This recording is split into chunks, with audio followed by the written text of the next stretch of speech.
এই মুহূর্তে সোশ্যাল মিডিয়ায় শফিক ও সোনালীর কিছু ছবি দ্রুত ভাইরাল হয়ে যাচ্ছে। আর সেই ছবিগুলো নিয়ে চলেছে নানা ধরনের আলোচনা। এই দৃশ্যতে দেখা যাচ্ছে একটি মেয়ে হাসপাতালে শুয়ে আছে। এই দৃশ্য দেখে অনেকেই ভেবে নিয়েছে শফিক নাকি অতি শীঘ্রই বাবা হতে চলেছে। এরই মধ্যে আরেকটা দাবি ঘুরে বেড়াচ্ছে।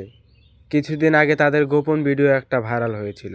তো বন্ধুরা, আমাদের মনে এখন কোশ্চেন রয়েছে, শফিক কি সত্যি বাবা হতে চলেছে? তো চলুন আমরা এই ভিডিওর মাধ্যমে জেনে নিই।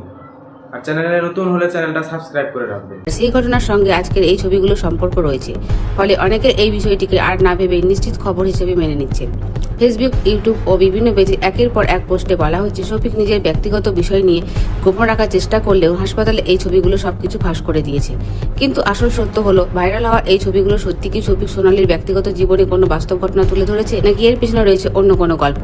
আমরা বিষয়টি যাচাই করে দেখছি। ছবিগুলো ব্যাকগ্রাউন্ড, লাইটিং, ক্যামেরা অ্যাঙ্গেল, আশেপাশের পরিবেশ খুঁটিয়ে লক্ষ্য করে দেখা যায় পুরো সেটআপটি ছিল একটি শুটিং এর লোকেশন সাজানো। এমনকি ছবিতে উপস্থিত কয়েকজন শুটিং এর টিমের সদস্য শনাক্ত করা গেছে। সব দিক যাচাই করার পর সত্যটা সামনে আসছে, সেটা হলো জানিয়ে দেওয়া জরুরি। ভাইরাল হওয়া এই ছবিগুলো শফিক ও সোনালীর বাস্তব জীবনে কোনো ঘটনা নয়। এগুলো শফিকের নতুন ভিডিও শুটিং এর দৃশ্য মাত্র। অর্থাৎ শফিক বাবা হতে চলেছেন এই দাবি সম্পূর্ণ গুজব। তো বন্ধুরা, আশা করছি আপনারা জানতেই পারলেন, এটা কিন্তু একটা নাটক ছিল। নাটকের শুটিং এর ফটো এটা ভাইরাল হয়েছে। শফিকের নতুন নাটকের জন্য আপনি কি অপেক্ষা করছেন? কমেন্টে জানাতে ভুলবেন না। ধন্যবাদ।